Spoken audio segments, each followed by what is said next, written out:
Le Centre météorologique national de Chine a renouvelé son alerte bleue pour le centre et le sud de la Chine après des jours de pluie torrentielle ininterrompue. Le centre a demandé aux fonctionnaires de rester en alerte en cas de glissement de terrain et d'inondation. Cette année devrait apporter encore plus de vent et de pluie ce mercredi soir sur la côte est de la Chine. Les fortes pluies sont devenues chose familière en Chine depuis ces derniers jours.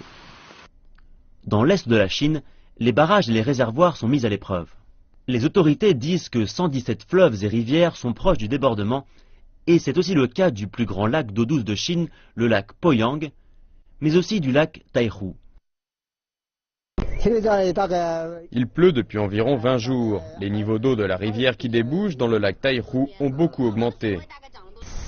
Les fonctionnaires locaux ont fait retenir 400 navires pour des raisons de sécurité. Et ils ont enclenché une alerte de niveau 2 pour trouver des équipes d'urgence de prévention des inondations dans tout le sud du pays.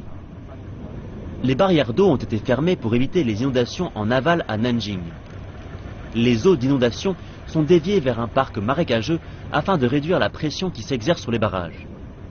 Les résidents ont reçu l'ordre de rester à l'écart de ce parc. Ces mesures ont permis d'éviter que le fleuve Qinghai ne se trouve inondé. Le fleuve passe par le cœur de Nanjing, une ville qui compte plus de 8 millions d'habitants. Des ouvriers travaillent à renforcer les barrages le long du fleuve Yangtze-Jiang en prévision de nouvelles pluies. Les routes sont couvertes à Tongzhen, une ville du sud-ouest de la province chinoise du Guizhou. Dans l'une des zones les plus durement touchées, plus de 300 mm de pluie sont tombés en une seule journée. L'eau est montée si rapidement qu'elle a inondé le moteur de mon véhicule. La police routière et ainsi que des passagers m'ont aidé à sortir la voiture de l'eau. La province de l'Anhui, à l'est de la Chine, a été l'une des provinces les plus touchées. Des glissements de terrain importants déclenchés par des pluies torrentielles ont endommagé la route principale menant au district de Jinzhai, dans l'Anhui. Le gouvernement a envoyé des centaines d'équipes d'urgence sur place pour apporter du soutien. Les fortes pluies et les inondations ont détruit environ 22 000 maisons dans les provinces du Jiangsu, du Hubei, du Henan et du Sichuan. Les pertes économiques directes ont atteint près de 25 milliards de yuan.